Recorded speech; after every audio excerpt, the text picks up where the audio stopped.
For so many people getting ready to have a baby, the thought of childbirth pain can be, well, it can be a really big deal. It feels like this giant, scary mountain you just have to get over.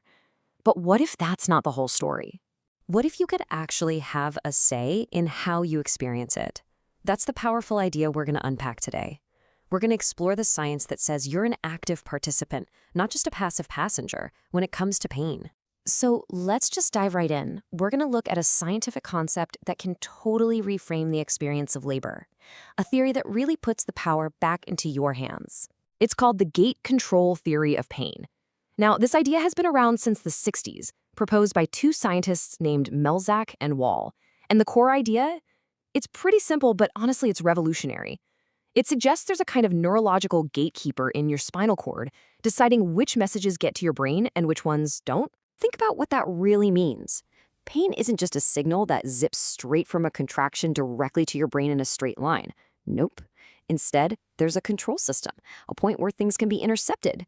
Your body is constantly making choices about what signals to pay attention to. Okay, so how does this gate actually work? Let's get into the science of it, because it's fascinating. It all boils down to a competition, like a race, between different types of nerve signals, all trying to get their message to the brain first. Imagine you have two types of messengers.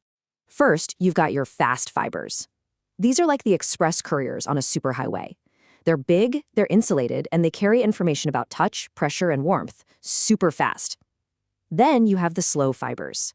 Think of these as taking the slow, scenic route. They're smaller, uninsulated, and they carry what we typically feel as pain. The key difference here is all about speed. And the finish line for this big race, it's a very specific spot in your spinal cord called the dorsal horn. You can basically think of this as the physical address of our neurological gatekeeper. So let's walk through it.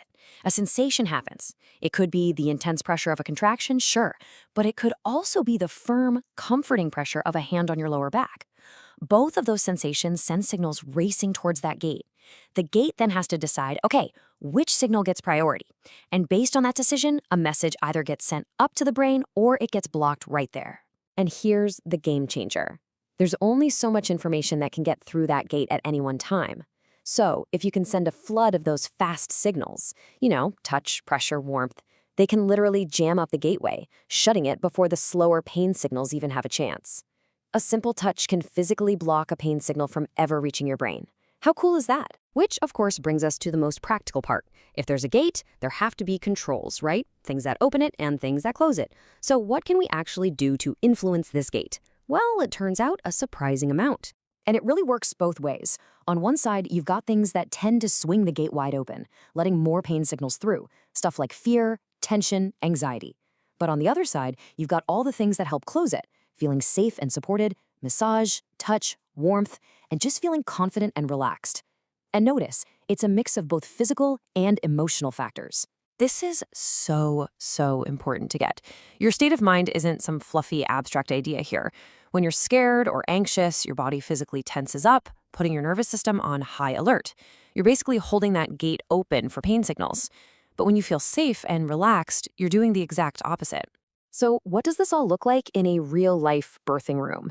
It means that the support you have with you isn't just a nice-to-have, it's a fundamental, science-backed tool for managing pain. And here's how that plays out. Look at this list. Every single one of these is a direct application of gate control theory. Firm counterpressure? That's sending a flood of fast fiber signals to close the gate. A warm compress? Same thing, but with warmth signals. And check out the last two, a continuous physical presence and words of affirmation. Those directly fight the fear and anxiety that can pry the gate open. This quote just nails it. Because even if a signal makes it through the gate, the brain still has to decide what to do with it.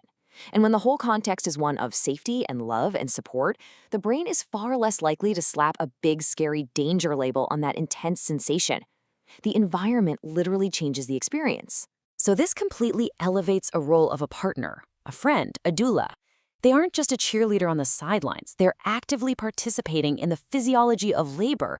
They're providing the exact sensory and emotional input your brain needs to manage pain on a neurological level. All right, so after all this science, what's the big takeaway here? What's the main thing to walk away with?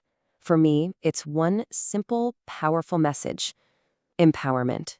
Your choices, the environment you create, the people you surround yourself with, the techniques you use, they can all have a profound impact on your physical experience of childbirth.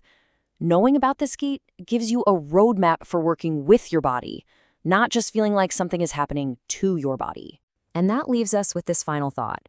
Understanding the science is one thing, but putting it into practice, that's everything. So thinking about this, how does it change the way you might prepare for birth?